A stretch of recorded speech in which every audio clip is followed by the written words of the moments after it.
आदाब doctor. Good evening, आदाब आदाब डॉक्टर में हम आपका इस्तकबाल करते हैं। जी हमेशा की तरह आज एक बार फिर लाइव इन द स्टूडियो हमारे साथ मौजूद है डॉक्टर साहिबा, जो कि आपके पूछे हुए तमाम सवालात का लाइव ऑन एयर जवाब देंगी।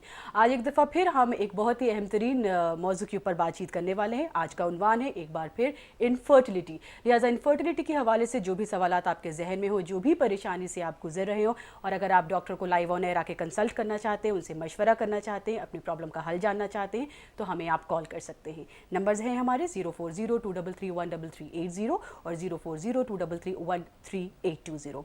हमारे साथ आज एक बार दफ़ा फिर मौजूद है डॉक्टर मानसा, तशरीफ़ लाई हैं डॉक्टर चैतन्या क्योर क्लिनिक से। चलिए हम खुश आमदीद कहते हैं डॉक्टर मानसा को। बहुत बहुत शुक्रिया, आप स्टूडियो में तशरीफ़ लाई हैं और एक बार फिर हम बहुत ही ख़ास और अहम मौजू पर बातचीत करेंगे। इनफर्टिलिटी के ऊपर हम बातचीत करेंगे। डॉक्टर मानसा, पेल्विक एडिशंस ये क्या बीमारी होती है, हमें इसके बारे में आप थोड़ा सा ज़रा तफसील से बताएँ। पेल्विक एडिशन ज़्यादा हम आजकल देख रहे हैं, वो भी फीमेल्स में। और फीमेल्स में जब पेल्विक के अंदर कुछ इन्फेक्शंस हो जाते हैं तो पेल्विक पार्ट्स यानी यूट्रस हो या फिर ओवरीज, ट्यूब्स और रेक्टम और यूरिनरी ब्लैडर भी, ये सारे में एक दूसरे से चिपक जाना या फिर ज़्यादा इन्फेक्शन बढ़ जाने से ये एडिशंस बन जाते हैं। जब ज़्यादा पेल्विक वॉल को या फिर दूसरे पार्ट्स को जब ये चिपकना ज़्यादा होगा तो अडहेशंस हम बोलेंगे। जब भी अडहेशंस होगा तो वो इनफर्टिलिटी के लिए लीड करने के बहुत सारे चांसेस होंगे।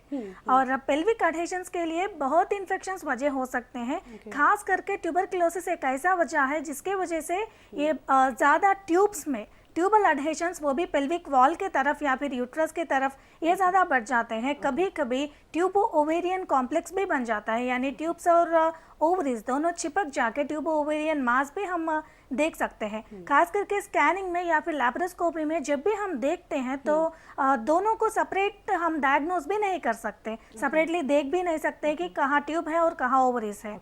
जब भी ये अडहेशंस हो जाते हैं तो ट्यूब्स में मोटिलिटी कम हो जाएगी और ट्यूबल मोटिलिटी की वजह से ही जो ओव्यूलेशन होगा, जो ओवरी से ओवम निकलेगा, वो ट्यूब्स के द्वारा फर्टिलाइज होने की चांसेस है। जब ये अडहेशंस होंगे तो ट्यूबल मोटिलिटी डिक्रीज होगा और जब ट्यूबल मोटिलिटी डिक्रीज होगा तो प्रेगनेंसी आने के लिए बहुत सारे चांसेस कम हो जाएंगे। तो पूरी तरह ये पेल्विक एडिशंस इनफर्टिलिटी से कनेक्टेड है जी। ओके तो डॉक्टर इसका क्या इलाज है? बहुत से डॉक्टर्स बताते हैं कि सर्जरीज या ऑपरेशन वगैरह बताते हैं, आपको क्या लगता है होम्योपैथी में इसका आप क्या रेकमेंड करती है, क्या इलाज है? जब भी ट्यूबल अडहेशंस होंगे, पहला बात यह है कि किस वजह से, किस इन्फेक्शन की वजह से ये सब हुआ वो देखना पड़ेगा। और जो ट्यूबरक्लोसिस हो सकता है या फिर सेक्सुअली ट्रांसमिटेड डिसीजेस भी ये कॉज कर सकते हैं, तो इन दोनों में हम पहले देखना पड़ेगा। और उसके लिए अगर ट्रीटमेंट चालू करेंगे तो हमारे होम्योपैथी में भी ये अडहेशंस पूरे क्लियर हो सकते हैं और उसके बाद पेल्विस क्लियर होकर प्रेगनेंसी आने के बहुत सारे चांसेस हैं। और इसके लिए सर्जरी के लिए जाने की कोई ज़रूरत नहीं है, क्योंकि जब इन्फेक्शंस परसिस्टिंग रहेंगे बॉडी में, अगर ट्यूब्स में कोई भी अडहेशंस होगा वो निकाला जाता है सर्जरी से, लेकिन बार बार वो रिपीट रेकर होने के बहुत सारे चांसेस हैं। तो नेचुरली परमानेंटली ट्रीट करना है तो होम्योपैथी में ही हमें दवा लेनी पड़ेगी। राइट नाज़रीन जी, हमारा प्रोग्राम आदाब डॉक्टर का आगाज़ हो चुका है। उन्वान है हमारा इनफर्टिलिटी के हवाले से जो भी सवालात आप डॉक्टर साहिबा से पूछना चाहते हैं हमें आप कॉल कर सकते हैं। नंबर हैं 0402331380, 0402238220। चलिए प्रोग्राम का आगाज़ करते हैं, शामिल करते हैं पहली कॉल। गुड इवनिंग, आदाब डॉक्टर। गुड इवनिंग, उम्मीद करते हैं हमारे साथ कॉलर शामिल हो चुके हैं। गुड इवनिंग, आदाब डॉक्टर। आई थिंक कॉलर को हमारी आवाज़ नहीं प्रॉबेबली उन तक पहुंच पा रही है। हमारे साथ कॉलर हैं, आई थिंक दिक्कत आ रही है कॉलर को शायद सुनने में। बहरहाल दोबारा हमारे साथ कॉलर मैम उम्मीद करते हैं ये जुड़े। तमाम हमारे नए नाजरीन जो आज प्रोग्राम में शामिल हुए हैं मैम, उनको आप इनफर्टिलिटी टर्म जो है क्या कैसे डिफ़ाइन करेंगी और उन्हें आप क्या बताएंगे इनफर्टिलिटी के बारे में?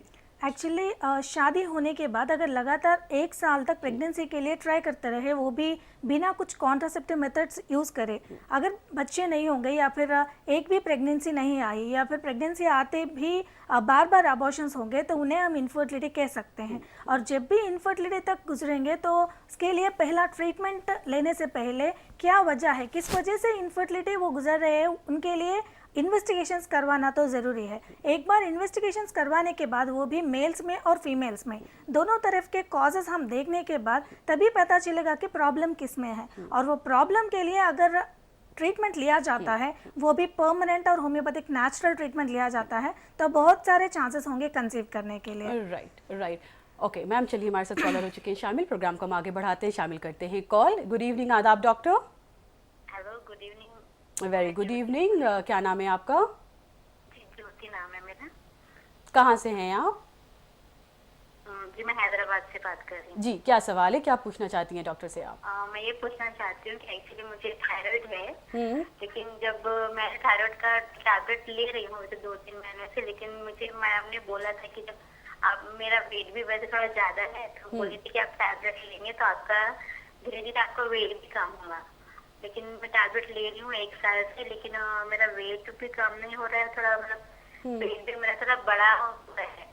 ये मेरा पहला क्वेश्चन। दूसरा क्वेश्चन ये मैं पूछना चाहती थी कि जब अबॉर्शन या मिसकैरेज होते हैं तो उनके सिम्टम्स एक्चुअली क्या होती है, इसके बारे में थोड़ा जानना चाहती हूँ। ओके। आपकी उम्र क्या है? आपकी उम्र क्या है? 30। जी, और आपकी मेंस्ट्रुअल साइकिल रेगुलर है? हाँ जी, रेगुलर है, और शादी को 3 साल हो चुका है। अभी मैं एक बार भी मैंने प्रेगनेंसी में। और आपकी औलाद है? जी आपकी औलाद है, बच्चे हैं? नहीं है, बच्चे नहीं है।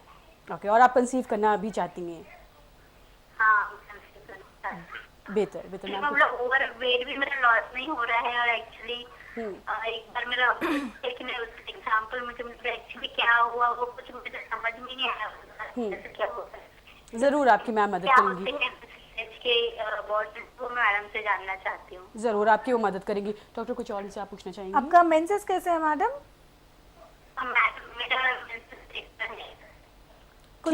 ठीक नहीं है। और हम दोनों के टेस्ट भी हो चुके हैं, मेरे और मेरे हस्बैंड के दोनों के टेस्ट नॉर्मल है, लेकिन सिर्फ मुझे थायराइड का प्रॉब्लम है। अभी मेरा 0-12 है, अभी फिलहाल टेस्ट किया था 1 महीने पहले, तो 0-12 है थायराइड का जो लेवल है। ओके, ठीक है।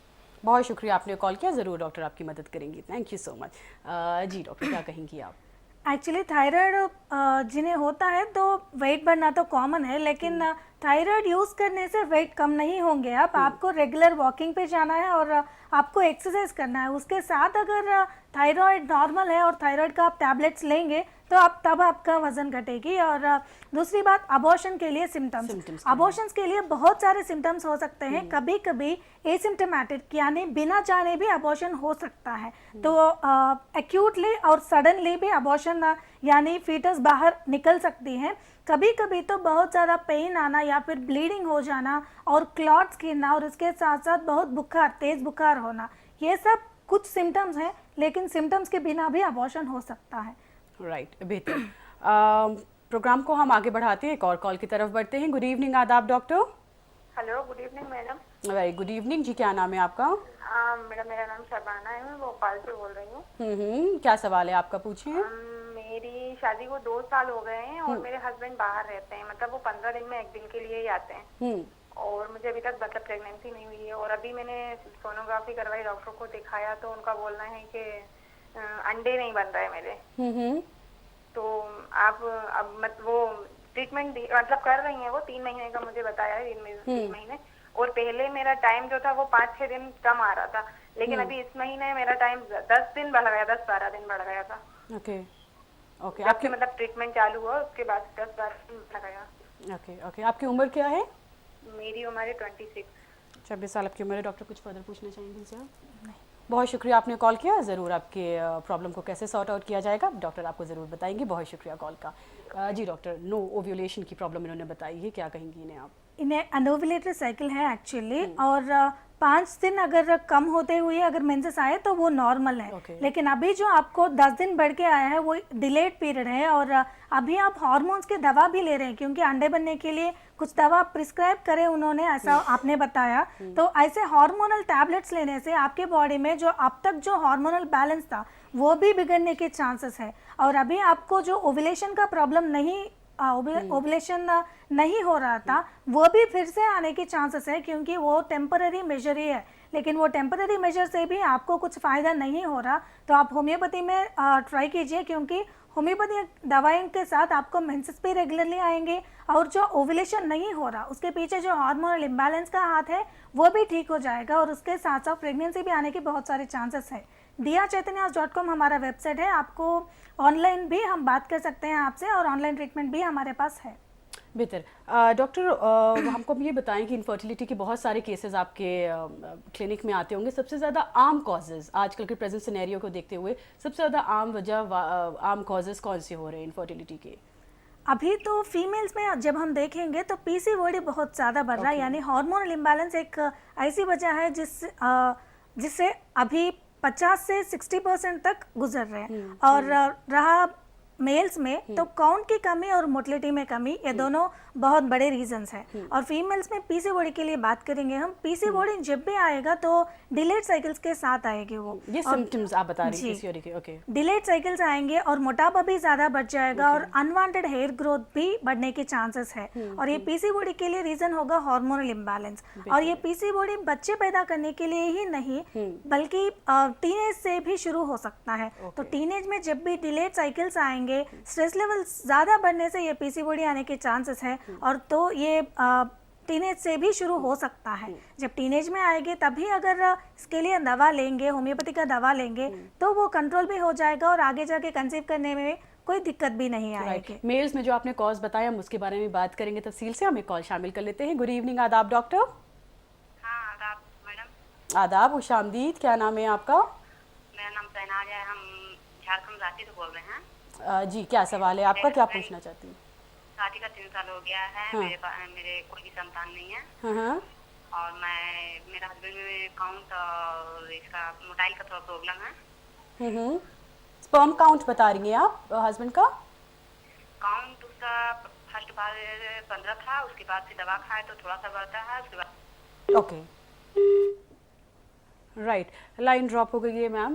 इन्होंने थोड़े स्पर्म काउंट की प्रॉब्लम बताई थी। मेरा क्या हमारे पास एक और कॉलर है? कॉलर का सिलसिला कायम है। अगर आप हमें कॉल करना चाहते हैं, इनफर्टिलिटी हमारा मौजू है, हमसे आप कॉल कर सकते हैं और अपनी प्रॉब्लम का हल डॉक्टर साहिबा से जान सकते हैं। नंबर्स दोहरा दें, 040233133380 और 0402331380। ब्रेक पे जाने से पहले हमारे साथ शहनाज जुड़ी थी कर्नाटका से और इनका सवाल ये था कि इनके हस्बैंड का स्पर्म काउंट 15 मिलियन है। आप क्या कहेंगी इनको? काउंट तो कम है 15 मिलियंस, और जब भी काउंट कम हो जाएगा तो इन्फेक्शंस भी एक रीज़न हो सकता है, या फिर ज़्यादा हीट के लिए एक्सपोज होंगे तो भी ये कम हो सकता है। और केमिकल फैक्ट्रीज में ये ऐसे वर्क करने वाले लोगों में भी ऐसा कम काउंट हम देख सकते हैं। और इसके साथ साथ मोटिलिटी में भी प्रॉब्लम कुछ बता रही थी, तो इन दोनों के लिए होम्योपैथी में बहुत अच्छा सा इलाज होगा। और इसके लिए होम्योपैथी का इलाज जब लेंगे तो मेडिसिन स्टॉप करने के बाद भी उन्हें काउंट अच्छे तरह से ही रहेगी, तो परमानेंट इलाज मिलेगी। इसके लिए diyachaitanya.com हमारा वेबसाइट है और आगे की जानकारी के लिए एक बार लॉगिन हो जाइए और हमारे लोग आपसे चैट करेंगे। ओके। और मैम नॉर्मल मेल्स में स्पर्म काउंट कितना होना चाहिए? एक्चुअली 60 मिलियन से लेकर 150 मिलियंस तक नॉर्मल काउंट है। करेक्ट। प्रोग्राम को आगे बढ़ाते हैं, हमें कॉल शामिल करते हैं। Good evening. आदाब डॉक्टर। हेलो जी, क्या नाम है आपका? परवीन। परवीन, कहाँ से हैं आप? बम्बई से बोल रहे हैं। अस्सलाम वालेकुम। खुशामदीद। वालेकुम सलाम। परवीन, क्या सवाल है, क्या पूछना चाहती हैं आप? ओके, मैंने पहला मतलब ऑपरेशन कराया था जी। बच्चे का, फिर मेरे मतलब हस्बैंड छोड़ दिए तो मैंने वापस से ऑपरेशन खुलाई तो मैं ट्यूब बिठाए थे। तो मेरे को बाद में बच्चा रुका था पर ट्यूब में फंस गया था, तो दोबारा 2 टे मेरा सर्जरी हुआ ऑपरेशन। तो उसके बाद मेरा भी ब्लीडिंग भी बंद हो गया और 8 साल से मतलब ब्लीडिंग भी नहीं आ रही है। और मतलब पेट एकदम बड़ा हो गया मेरा, और मतलब अभी सोनोग्राफी कराई ना तो पेशाब में मतलब खून जैसा जा रहा है बोल रहे, तो उन लोग बोलते कि थैली निकालना पड़ेगा। जी जी, तो ज़रूर आपकी ज़रूर मदद करेंगी डॉक्टर। आपकी उम्र क्या है परवीन? 40। ओके। हमारे साथ हैं अभी भी। हेलो। हाँ बोलिए। जी परवीन, बिल्कुल फिक्र ना करें, इंशाल्लाह ज़रूर आपकी मदद की जाएगी। पूरी कोशिश डॉक्टर आपकी करेंगी एंड फिक्र बिल्कुल ना करें। मैम, कुछ और इनसे आप मज़ीद पूछना चाहेंगी? अभी आप हार्मोन्स का टेस्ट कुछ करवाया मैडम? नहीं, अभी कुछ इलाज तो नहीं कर रही हूँ क्योंकि ब्लीडिंग बंद हो गया है और मतलब पेट भी बड़ा हो गया, मतलब बच्चा भी रुका नहीं। तो किस वजह से आपको बच्चेदानी निकालने के लिए कर रहे थे? हाँ मतलब तकलीफ तो कुछ नहीं पेट में, पर पेट बड़ा हो गया और मतलब पेशाब में मतलब ऐसा खून जाता, पर मुझे तो दिखता नहीं है। पर लोग बोलते कि थैली निकाल देना, पर मैं तो अभी तक कुछ कर ही नहीं हूँ। अच्छा, ठीक है मैडम। परवीन, बहुत शुक्रिया आपने कॉल किया और पूरी प्रॉब्लम आपकी सुनी है। पूरी मदद आपकी इंशाल्लाह की जाएगी और ज़रूर आपको आराम मिलेगा। जी मैम, क्या इन्हें आप मशवरा देंगी कैसे इनकी मदद की जाए? एक्चुअली बच्चेदानी कभी भी निकालने से पहले क्या उतना बड़ा रीज़न है कि नहीं ये देखना पड़ेगा, क्योंकि खाली ऐसा बच्चेदानी निकालने से आगे जाके बहुत सारे साइड इफ़ेक्ट्स होने के चांसेस है। तो अभी आपको अगर बहुत ज़्यादा प्रॉब्लम है तो निकाल सकते हैं, लेकिन आपका प्रॉब्लम तो समझनी चाहिए। तो आपका रिपोर्ट्स एक बार लेके हमारे पास आने की कोशिश कीजिए। वो सब देखने के बाद अगर आपको कुछ भी मेडिसिन की ज़रूरत है या फिर मेडिसिन से आपका प्रॉब्लम सुलझ सकता है तो हम मेडिसिन देंगे। होम्योपैथी का दवाई के साथ बहुत सारे प्रॉब्लम्स के लिए इलाज है हमारे पास। अगर वो नहीं हो सका तो हम आपके लिए एडवाइस देंगे। बेहतर। प्रोग्राम को हम आगे बढ़ाते हैं और हमें आप कॉल कर सकते हैं। जी हाँ, हम इनफर्टिलिटी मौजू पर बातचीत कर रहे हैं। कॉन्टैक्ट डिटेल्स आपके स्क्रीन पर स्क्रॉल कर रही हैं। इनफर्टिलिटी मौजू को हम आगे बढ़ाते हैं। जैसे कि आपने कहा कि ख़वातीन में बहुत आम प्रॉब्लम है पीसीओडी की, तफसील से आपने इसकी सिम्टम्स बताए। इसका इलाज मैम क्या है, परमानेंट इलाज क्या है होम्योपैथी में? एक्चुअली पीसीओडी के लिए बहुत लोग लैप्रोस्कोपी के जरिए ओवेरियन ड्रिलिंग के लिए सजेस्ट करेंगे, लेकिन ऐसा ओवेरियन ड्रिलिंग या फिर ओवरीज में सिस्ट को जो रप्चर करेंगे वो बार बार बनने के बहुत सारे चांसेस हैं। तो रिपीटेडली ये सिस्ट बनते जाएंगे क्योंकि हार्मोनल इम्बैलेंस जो वजह है वो ऐसे ही रहेगा। और जब हम होम्योपैथी के जरिए पीसीओडी को ट्रीट करने की कोशिश करेंगे तो कॉन्स्टिट्यूशनल मेडिसिन और फैमिलियल टेंडेंसीज के जरिए हम ट्रीटमेंट कराने की कोशिश करेंगे, तो उसके लिए हार्मोन्स भी नॉर्मल हो जाएंगे, उसके साथ साथ सिस्ट भी परमानेंटली क्योर हो जाएंगे। यानी मजीद मैम हम बातचीत करेंगे पीसीओडी पर। हमें कॉल शामिल कर लेते हैं। हमारे साथ जुड़ चुके हैं कौन? गुड इवनिंग, आदाब डॉक्टर। हेलो, नमस्ते मैम। नमस्कार, मैं सीमा बोल रही हूँ मैम। जी सीमा जी, किधर कहाँ से कॉल कर रही हैं आप? मैं बेंगलोर से बोल रही हूँ मैम। सीमा, क्या सवाल है आपका? मेरा सवाल है मैम, मेरी एज 35 है और मेरा एक लड़की है 7 साल की, 10 साल शादी को हो गए। दूसरा बच्चा हुआ था मैडम मेरे को 4 साल पहले, उसकी डेथ हो गई थी जी। उसके बाद मेरे को पेट की प्रॉब्लम मैम आती नहीं बिल्कुल भी। एक गोली खाती हूँ डेली 21 वाली, तो तब मेरे को मेंसेस होता है।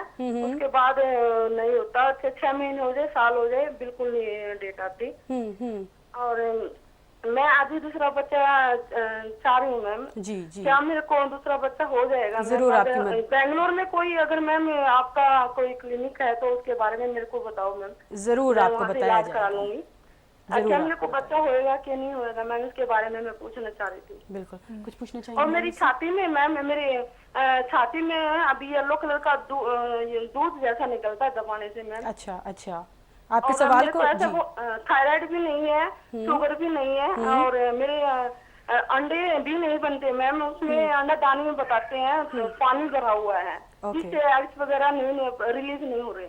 राइट, आपके सारे सवाल को सीमा जी डॉक्टर ने सुना है और आपके सवालों को जवाब वो दे रही हैं, आपकी मदद कर रही हैं वो। बहुत शुक्रिया आपने कॉल किया। जी डॉक्टर, इनके तमाम सवाल आपने सुनी, परेशानी सुनी। बहुत शुक्रिया सीमा कॉल करने के लिए। क्या कहेंगी मैम इन्हें आप? एक्चुअली मेंसेस तो 45 इयर्स के बाद ही बंद होना है, उन्हें हम मेनोपॉज कहेंगे। जब ये 30 या 35 इयर्स में ये मेंसेस खत्म हो जाते हैं तो प्रीमेच्योर मेनोपॉज हम बोलेंगे। और प्रीमेच्योर ओवेरियन फेलियर एक रीज़न हो सकता है। तो ओवरीज वो हार्मोन्स के लिए रेस्पॉन्ड नहीं होंगे और हार्मोन्स लेवल्स भी बहुत सारे बढ़ जाएंगे। FSH LH जो हार्मोन्स है हमारे पास वो बहुत ज़्यादा बढ़ जाएंगे, उसी के वजह से मेंसेस भी नहीं आएगा, रेगुलरली ओवुलेशन भी नहीं होगा। ये सारे प्रॉब्लम्स हम देख सकते हैं। लेकिन कुछ ही लोगों में ये हार्मोनल इम्बैलेंस भी और उसके साथ साथ जो ओवेरियन फेल्यूर है वो भी रिवर्सिबल हो सकते हैं, लेकिन आपका कंडीशन हमें देखना पड़ेगा। तो अभी आपको इन्वेस्टिगेशंस करवाने की ज़रूरत है। बेंगलुरु में हमारे ब्रांचेस है, नीचे जो नंबर दिखाई दे रहे हैं उन पे कॉल करो, बताएंगे आपको एड्रेसेस पूरे। और जहाँ तक आपका दूध जैसा वो सेक्रेशन के सवाल है, प्रोलैक्टिन हार्मोन ज़्यादा बढ़ने से भी ये सारे प्रॉब्लम्स हो सकते हैं। एक बार हार्मोनल इम्बैलेंस ठीक हो जाए तो ये सब कंप्लेंट्स भी आपको दूर हो जाएंगे। राइट, ये मशवरा सीमा के लिए था। हम प्रोग्राम को आगे बढ़ाते हैं, एक और कॉल की तरफ चलते हैं। गुड इवनिंग, आदाब डॉक्टर। Hello, good evening. जी हाँ, क्या नाम है आपका? My name is Nighar. What's your good name? Nighar. Rekha ji हमारे साथ है। रेखा, निगार। इन्वेस्टिगेशन सर अब तक अगर नहीं करवाएंगे तो भी ऐसे ही हमें दिखाएगा कि आप सब कुछ नॉर्मल है लेकिन बच्चे नहीं हो रहे। तो एक बार आपका पूरे रिपोर्ट्स लेकर हमारे पास आ जाए और आप उनके हस्बैंड के लिए भी हमारे पास सेमेन एनालिसिस का टेस्ट करेंगे और उसके बाद पता चलेगा कि किसमें क्या प्रॉब्लम है। वो प्रॉब्लम के लिए हम दवा दे देंगे और आपको बच्चे होने के बहुत सारे चांसेस हैं। चलिए हम प्रोग्राम को आगे बढ़ा के एक और कॉलर की तरफ बढ़ते हैं। गुड इवनिंग, आदाब डॉक्टर। Good evening. जी हाँ, नाम बताएं अपना। हाँ, मेरा नाम कल्पना श्रीवास्तव है। Good evening madam. Very good evening. Kalpana ji किधर से कॉल कर रही हैं आप? जी, मैं इंदौर से कॉल कर रही हूँ। मैंने आपका दूसरा प्रोग्राम भी देखा है मॉर्निंग में। मैं आपको बहुत लाइक करती हूँ। बहुत बहुत शुक्रिया। अभी मैं आपसे पूछना चाह रही हूँ, मेरी प्रॉब्लम थोड़ी अलग है। मेरी एज 42 है। मुझे यूट्रस थोड़ा मेरा नीचे आ रहा है और मुझे पीरियड में राइट हैंड मतलब साइड थोड़ा दर्द ज्यादा होता है। तो इसके लिए आप क्या सजेस्ट करेंगी? मुझे फर्टिलाइजेशन से तो कोई ऐसी दिक्कत नहीं है, मेरी बच्ची अभी 19 साल की है। तो आप प्लीज बताएं कि क्या किया जाए। एक जो पीरियड में मुझे जो तकलीफ होती है राइट साइड, देन हल्का सा जो बैठते हैं तो यूट्रस थोड़ा सा बाहर आ रहा है। तो मुझे क्या आप सजेस्ट करेंगी जिससे कि मैं भ्रम में ना पड़ूं? जी ज़रूर, खुदा करे आपको आराम मिले जल्दी। मैम कुछ पूछना चाहेंगी इनसे आप? बहुत शुक्रिया कल्पना जी हमें कॉल करने के लिए। ज़रूर मैम आपकी मदद करती है। Thank you so much. जी डॉक्टर क्या मदद करेंगी? एक्चुअली यूट्राइन प्रोलैप्स हम उन्हें कहेंगे और जब भी प्रोलैप्स होगा, अगर अर्ली कंडीशंस में है, अगर मसल वीकनेस के वजह से ये सब हो रहा है, तो होम्योपैथी में उनके लिए भी मसल स्ट्रेंथ के लिए और यूट्राइन प्रोलैप्स के लिए भी मेडिसिन रहेंगे। लेकिन आपका कंडीशन क्या है वो पहले देखना पड़ेगा और अगर बहुत बढ़ चुका है वो यूट्राइन प्रोलैप्स तो आपको सर्जरी तक जाना पड़ेगा। अभी आपका हाल क्या है वो अगर हमें पता चले उसके बाद हम आपको सजेशन दे सकते हैं। बेहतर। अक्सर मैम लोग जो हैं कॉलर्स जो हैं वो चॉकलेट सिस्ट की प्रॉब्लम बताते हैं। हमें थोड़ा सा बताएं चॉकलेट सिस्ट क्या होता है, इसकी क्या कॉजेज़ हैं और होम्योपैथी में इसका क्या सेफ एंड परमानेंट इलाज है? अगर एंडोमेट्रियोटिक सिस्ट ओवरी में बनेगी तो चॉकलेट सिस्ट हम कहेंगे। एंडोमेट्रियोसिस यानी यूट्रस के अंदर का जो एंडोमेट्रियम लेयर है वो यूट्रस के अलावा कोई अदर पार्ट्स पे रहकर वहाँ अगर ग्रोथ होना शुरू हुआ उसका जैसा लेयर, तो हम उन्हें एंडोमेट्रियोसिस कहेंगे। और एंडोमेट्रियोसिस जब भी होगा तो मेंसेस के टाइम पे बिल्कुल एंडोमेट्रियम के जैसा शेडिंग वहाँ भी होगा, यानी ब्लीडिंग होगा। जब ये ब्लीडिंग वो कलेक्ट होकर सिस्ट बन जाता है तो हम एंडोमेट्रियोटिक सिस्ट कहेंगे। जब ओवरी में आएगी तो हमें चॉकलेट सिस्ट उन्हें कहेंगे। और जब भी ये होगा तो बहुत बार लैप्रोस्कोपी के लिए या फिर ड्राइनिंग करने के लिए ये सब बोलेंगे, लेकिन उससे प्रॉब्लम रिपीट होने की भी चांसेस है। होम्योपैथी में चॉकलेट सिस्ट और एंडोमेट्रियोसिस दोनों के लिए परमानेंट इलाज हो सकती है। राइट, बेहतर। हम लोगों ने जिससे आम बात की थी फीमेल्स में प्रॉब्लम रहती है पीसीओडी की, मेल्स की जब आपने बात बताई तो आपने कहा स्पर्म काउंट लेस या फिर नील होने की ज़्यादा आम प्रॉब्लम रहती है। इसकी वजह कॉजेज़ क्या होती हैं मैम? क्यों लेस होता है या फिर नील शो होता है? एक्चुअली काउंट कम होने के लिए इन्फेक्शंस भी एक रीज़न हो सकता है और प्रोडक्शन यानी हार्मोनल इम्बैलेंस जब होता है तो प्रोडक्शन ठीक तरह से नहीं होगा तो उसके वजह से भी काउंट कम हो जाती है। और उसके साथ साथ जब हीट के लिए ज़्यादा एक्सपोज होंगे, रेडिएशंस के लिए या फिर कोई भी केमिकल्स के लिए एक्सपोज होंगे तो भी काउंट कम हो सकती है। अब तक मैंने बताया कि 60 मिलियन से ज़्यादा नॉर्मल काउंट है और मोटिलिटी भी 50% से ज़्यादा एक्टिव मोटाइल रहनी चाहिए। और इसके लिए क्या करना हमें चाहिए वो आप हमें ज़रूर बताइएगा। हमें कॉल की तरफ मैम पहले बढ़ते हैं, ले लेते हैं कॉलर को, इजाज़त हो अगर। गुड इवनिंग, आदाब डॉक्टर। अस्सलाम वालेकुम। वालेकुम अस्सलाम। क्या नाम है आपका? मेरा नाम नेहा बेगम है। किधर से कॉल कर रही हैं? जी मैं हैदराबाद से बात कर रही हूँ। जी क्या सवाल है आपका? मेरा ये सवाल है मैडम कि मेरी मैरिड हो गया 10 इयर्स हो गया। ओके, आपकी शादी को 10 साल हो गए। थोड़ा सा तेज करके पूछें जिससे कि क्लैरिटी से साफ साफ आपके सवाल को समझ सकें डॉक्टर। मेरी शादी होके 10 इयर्स हो गया मैडम। जी जी। और उसमें मैं बोलते तो हॉस्पिटल में बताया, पहले तो मेरे हस्बैंड 5 इयर्स बाहर थे। उसके बाद बोलते तो वो बाहर से आने के बाद बोलते तो हम लोग हॉस्पिटल में बताया था औरत के लिए, तो उनके रिस्पॉन्स बोलते तो बहुत कम बता रहे मैडम। पहले तो फर्स्ट टाइम जब करे तो 5 मिलियन बोल के ऐसा बताया, फिर उसके बाद फिर से दूसरे हॉस्पिटल में जाके ऐसा चेक करे हम लोग तो मतलब टेस्ट कराए, वहाँ पे देखे तो 5 मिलियन बोल के बताया जी। तो अब बोले के वो टेस्ट ट्यूब बेबी करेंगे तो अच्छा रहेगा बोल के डॉक्टर का मशवरा तो ये है। तो हम लोग वैसा नहीं कराना चाह रहे, तो कोई ट्रीटमेंट हस्बैंड का कुछ रहेगा तो कुछ बताइए ना। आपने कुछ टेस्ट करवाए? आपका सब नॉर्मल है? जी हाँ, मेरे पूरे टेस्ट रिपोर्ट पूरे नॉर्मल है। बेहतर। मैम कुछ चीज़ पूछना चाहेंगी आप? बहुत शुक्रिया आपने कॉल किया। ज़रूर डॉक्टर मशवरा देती हैं कि क्या मुनासिब होगा आपके लिए। जी मैम, क्या कहेंगी इन्हें आप? एक्चुअली 5 मिलियंस काउंट तो बहुत कम है, और लेकिन आईवीएफ के लिए या फिर कोई भी आर्टिफिशियल टेक्निक अपनाने की कोई ज़रूरत नहीं, क्योंकि नेचुरली होम्योपैथिक दवाइयों के साथ हम बहुत सारे नील काउंट को भी हमने बढ़ा दी, तो 5 मिलियंस काउंट को ज़रूर हम बढ़ा सकते हैं। और drchetnias.com हमारा वेबसाइट है, वहाँ पे ऐसे बहुत सारे केसेस जिन्हें हम क्यूर कर चुके हैं और उससे प्रेगनेंसी भी आया, ऐसा बहुत सारे केसेस उन पे हम रख चुके हैं। एक बार वो देखिए और आपका पूरे रिपोर्ट्स लेकर हमारे पास आने की कोशिश कीजिए, आपको प्रेगनेंसी ज़रूर होगी।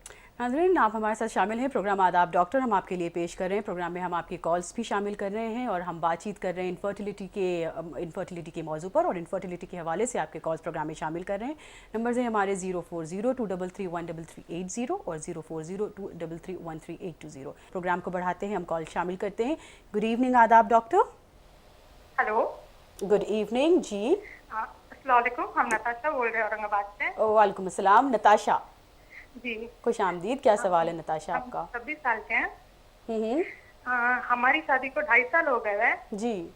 तो हम कंसीव नहीं कर रहे हैं। हम्म, तो सोनोग्राफी करवाई हमने, तो बताया कि पीसीओडी का प्रॉब्लम है। हम्म, तो पीसीओडी का डायग्नोज किया हमने, जी। मेडिकल ट्रीटमेंट किए, जी। तो उससे सही हो गया सब चीजें, मतलब जो सिस्ट थे हमारे हम्म, तो वो चले गए।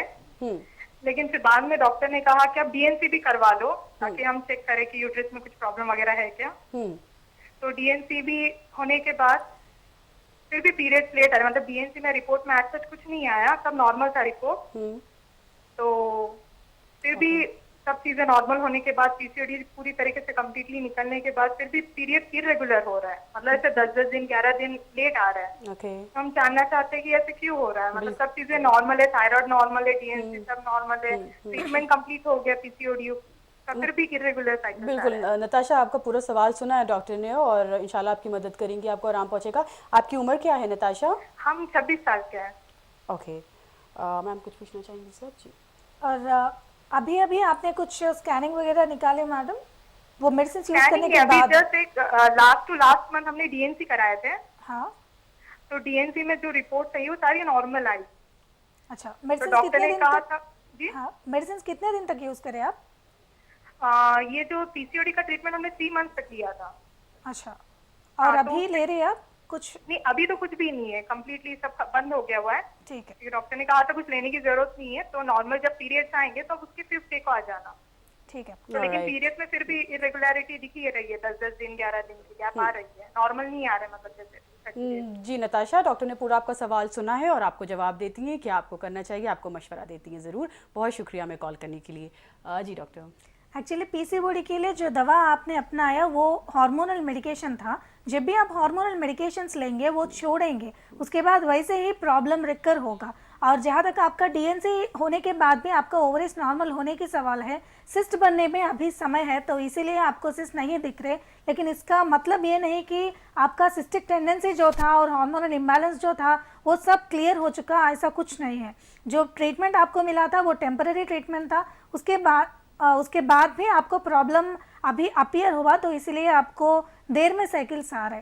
तो आपको परमानेंट ट्रीटमेंट चाहिए तो होम्योपैथी में लीजिए। होम्योपैथी में जब भी आप दवा लेंगे तो पीसीओडी और उसके साथ साथ जो उसका वजह है हार्मोनल इम्बैलेंस पूरी तरह से क्लियर करेंगे हम। और उसके बाद जब आप मेडिसिन छोड़ देंगे तभी भी आपको रेगुलर मेंसेस होगा और ओव्यूलेशन भी ठीक तरह से होगा और कंसीव करने के भी चांसेस बढ़ेंगे।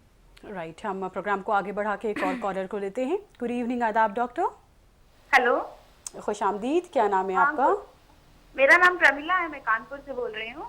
ओके, क्या सवाल है आपका? मैं 30 इयर्स की हूँ। एक्चुअली प्रॉब्लम है कि मेरा पीरियड सिर्फ 2 दिन तक बस रहता है। तो मुझे ये जानना है कि ये 2 दिन ठीक है या और होना है, ऐसे रेगुलरली बाकी तो 4 या 5 डेज का रहता है ना? ज़रूर डॉक्टर आपको बताएंगे। आपकी उम्र क्या है? जी 30 इयर्स है। 30 साल आपने अपनी उम्र बताई। जी डॉक्टर कुछ पूछना चाहेंगी सर? और बच्चे हैं मैडम? नहीं, बच्चे अभी नहीं है। और पहले से ऐसा होता था या फिर अभी आपको ऐसा कम मेंसेस हो रहा? नहीं, पहले से नहीं होता था। एक्चुअली पहले 5 डेज था, फिर 4 डेज, ऐसे धीरे धीरे ये रिड्यूस होता जा रहा है। अब 2 डेज हो रहा है, ऐसा है। और साइकिल तो रेगुलर है ना? हाँ, साइकिल रेगुलर है, मतलब ऑन टाइम होता है 28-29 डेज में, लेकिन ये 2 डेज सिर्फ रहता है। 2 डेज में अच्छे से ब्लीडिंग होता है, लेकिन सिर्फ 2 डेज रहता है। और अभी बच्चों के लिए प्लान कर रहे हैं आप? हाँ, अभी बच्चों के लिए प्लान कर रहे हैं। एक्चुअली मेरा भी टेस्ट वगैरह हुआ है, मेरा बाकी सब तो नॉर्मल है टेस्ट वगैरह में, पर मेरे हस्बैंड का वो काउंट नंबर थोड़ा कम है, तो वो भी होम्योपैथिक मेडिसिन दे रहे हैं, वो भी इसके लिए। ठीक है। उसका इलाज चल रहा है। बहुत शुक्रिया हमें कॉल करने के लिए, ज़रूर आपको बताया जाएगा। जी मैम। अभी आपका मेंसेस तो 2 दिन हो रहा है ऐसा आपने बताया, अगर हार्मोन्स नॉर्मल है और ओव्यूलेशन भी नॉर्मल है तो 2 दिन का मेंसेस भी नॉर्मल हो सकता है। और जब खून कम होगा तो भी मेंसेस फ्लूइड ऐसा 2 दिन में रुक जाना वैसा भी हो सकता है। तो आप अच्छे से खाइए और हीमोग्लोबिन बढ़ाने की कोशिश कीजिए। और आपका हस्बैंड भी काउंट बढ़ाने के लिए होम्योपैथिक का दवा चुना, ये अच्छी बात है, और आप कंटिन्यू कीजिए। अगर वहाँ नहीं हो सका तो हमारे क्लिनिक पे कांटेक्ट करने की कोशिश कीजिए। राइट। डॉक्टर मानसा, आपने अच्छे खाने की बात की, अच्छी डाइट्स की बात की, कुछ बहुत ख़राब डाइट्स भी हैं लोग ले लेते हैं।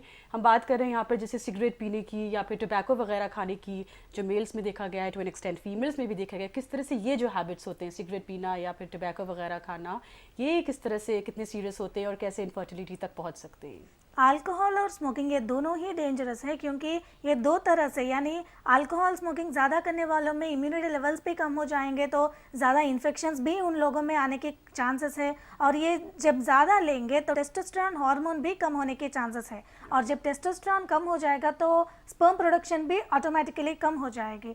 तो स्पर्म काउंट कम हो जाने से प्रेगनेंसी नहीं आने की भी चांसेस है। अल्कोहल और स्मोकिंग ये दोनों भी जब बच्चे प्लान कर रहे हैं तो अवॉइड करें तो अच्छा है। और जब काउंट कम है या फिर बिलो नॉर्मल है तो ज़रूर इन्हें अवॉइड करनी चाहिए। और कोई भी दवा इस्तेमाल करते हुए अगर ये दोनों लिया जाए तो दवा का असर भी कम हो जाता है। ऑलराइट, हम एक कॉलर की तरफ बढ़ते हैं। गुड इवनिंग, आदाब डॉक्टर। हेलो। जी हाँ, क्या नाम है आपका? मेरा नाम रीना है, मैं यूपी कानपुर से बात कर रही हूँ। जी रीना, खुश आमदीद। क्या सवाल है आपका?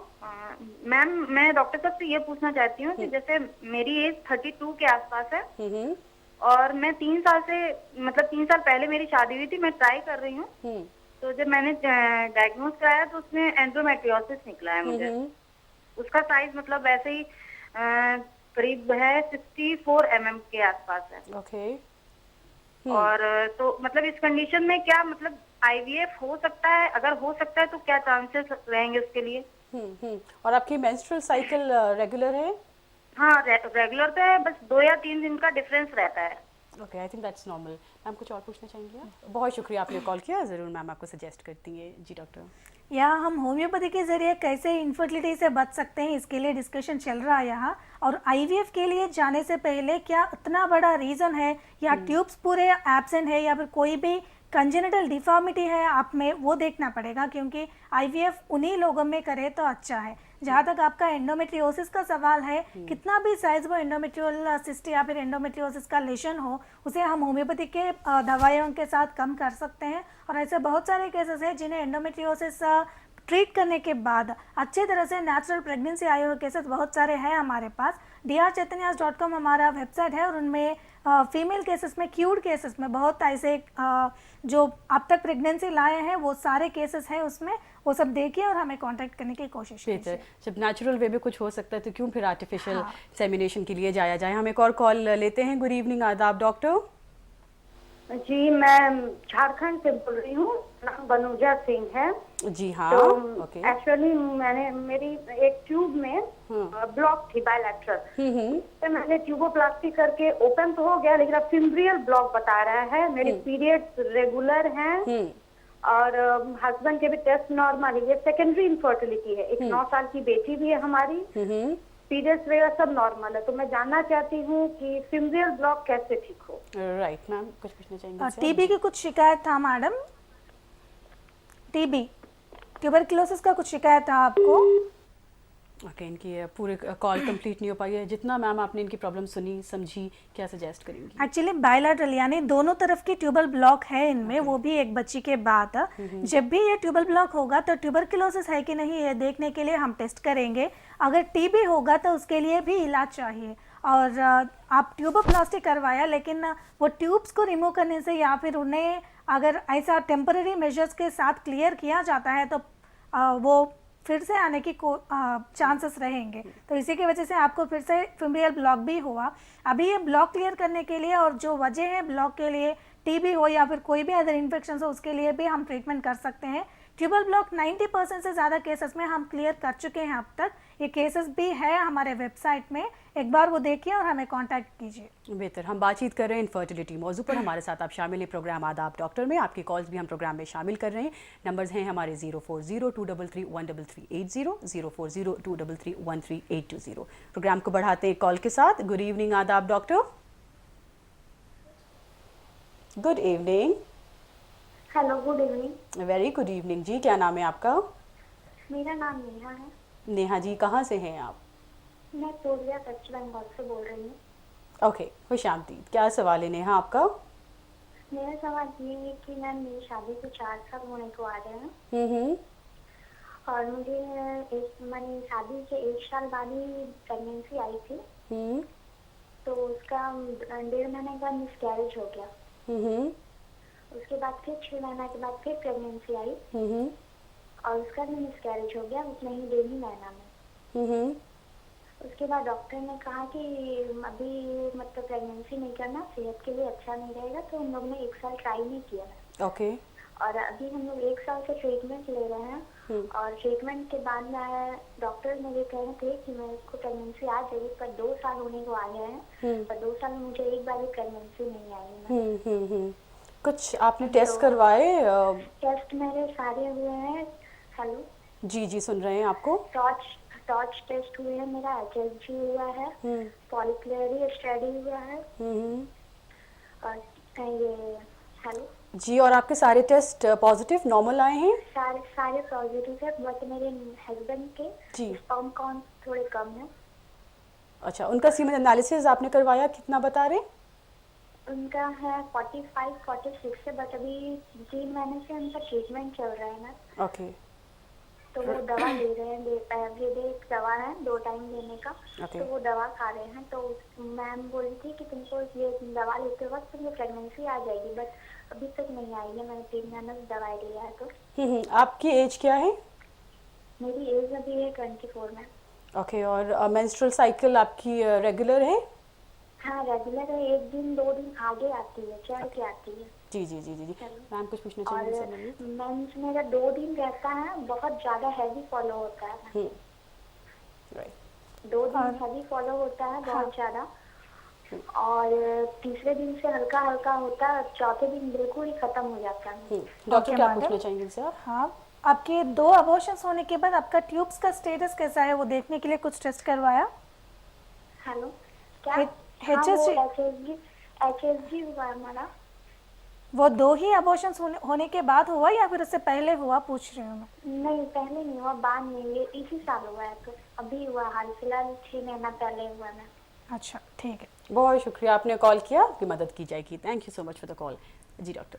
अबॉर्शंस होने के लिए फीमेल्स में जितने तक वजह हो सकते हैं, मेल्स में भी वजह हो सकते हैं, क्योंकि अगर स्पर्म जो फर्टिलाइज कर रहा है उनमें क्वालिटी अच्छी तरह से नहीं है तो भी ये अबॉर्शन हो सकता है, क्योंकि जो फीटस बना है वो उतना स्ट्रेंथी नहीं रहेगा, तो भी वो ग्रोथ सही तरह से नहीं होने की वजह से भी अबॉर्शंस हो सकते हैं। तो आपके हस्बैंड का काउंट भी कम है ऐसा आप बोल रहे हैं, तो आप उनमें इन्फेक्शंस भी ज़्यादा होने के चांसेस है और आप में भी अनदेखी इन्फेक्शंस भी होने के चांसेस हैं। कभी कभी तो सिफिलिटिक टेंडेंसीज और फैमिलियल टेंडेंसीज की वजह से भी ये ग्रोथ सही तरह से नहीं होना और अबॉर्शंस होना हो सकते हैं। तो इसके लिए आपको ट्रीटमेंट की ज़रूरत है। एक बार आपके पूरे रिपोर्ट्स लेकर हमें डायरेक्टली या फिर ऑनलाइन मिलने की कोशिश कीजिए, आपका प्रॉब्लम का हल मिल जाएगी, आपका हस्बैंड का काउंट भी बढ़ जाएगा और प्रेगनेंसी आने के भी चांसेस है।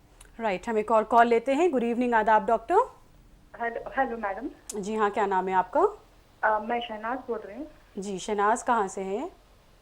मैं हैदराबाद से बात कर रही हूँ। जी शहनाज, खुश आमदीद। क्या सवाल है आपका?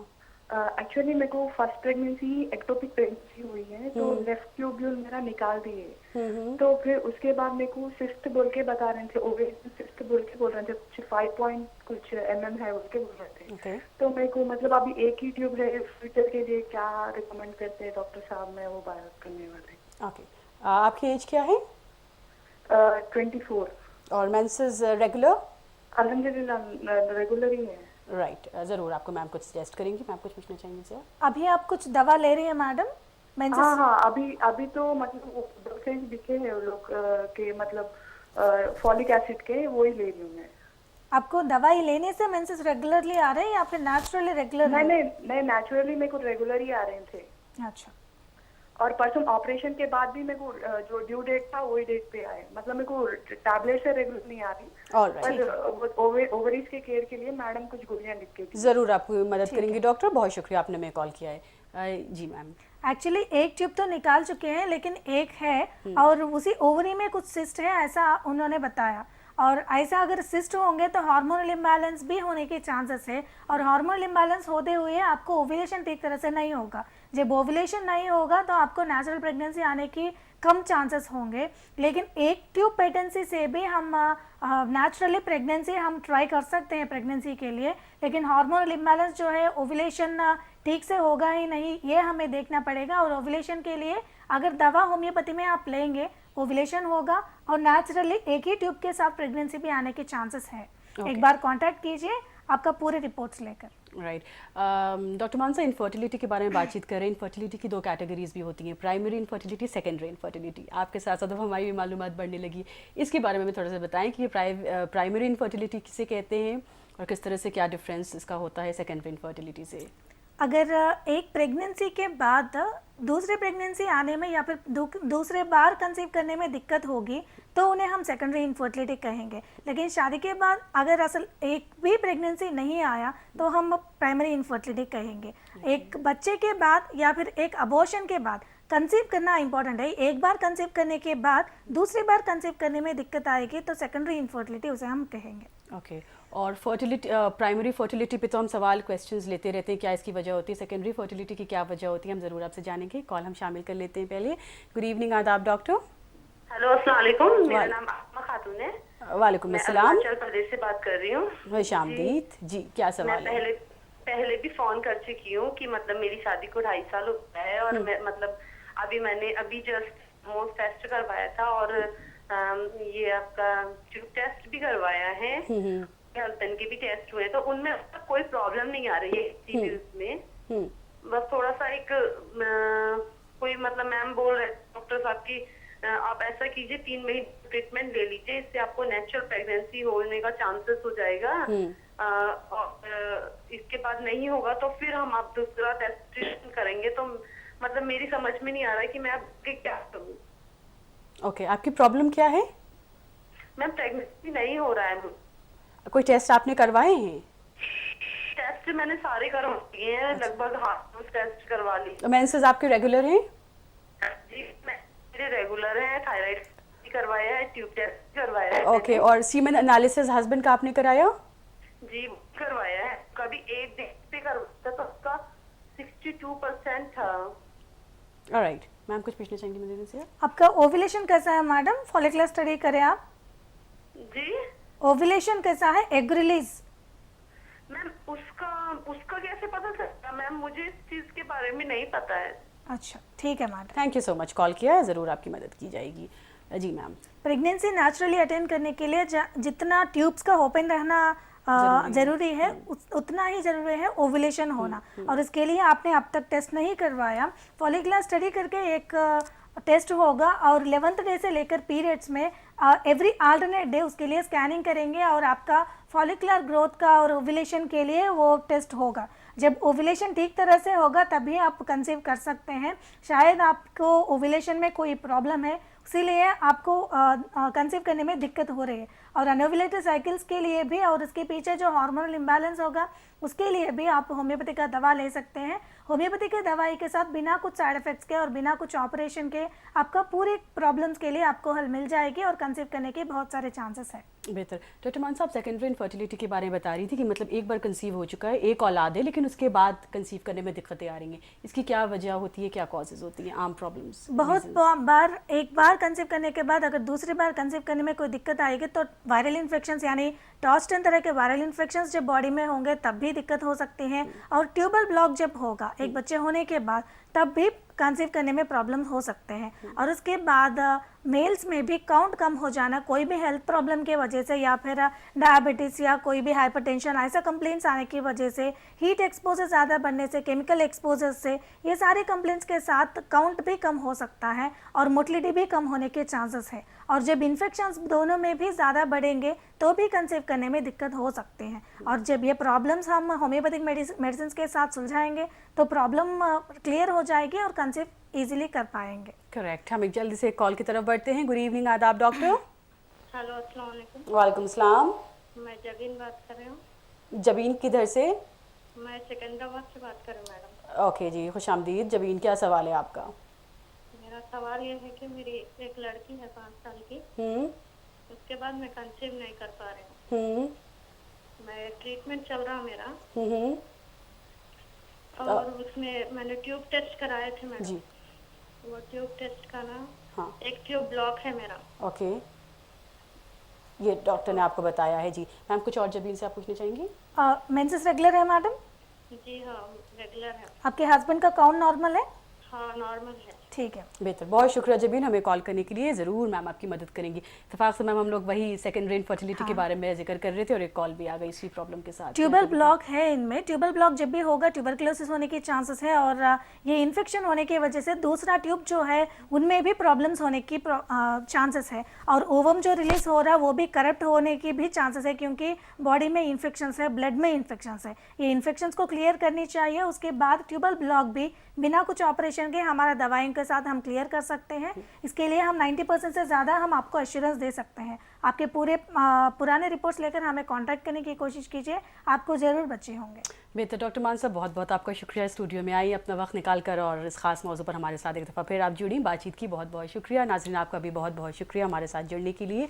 अपना ख्याल रखिएगा, इजाज़त दीजिए, खुदा हाफिज़। हमारा पता है आदाब doctor, ETV Urdu, Ramoji film city, Hyderabad 501512। हमारा ईमेल एड्रेस है responseurdu@etv.co.in।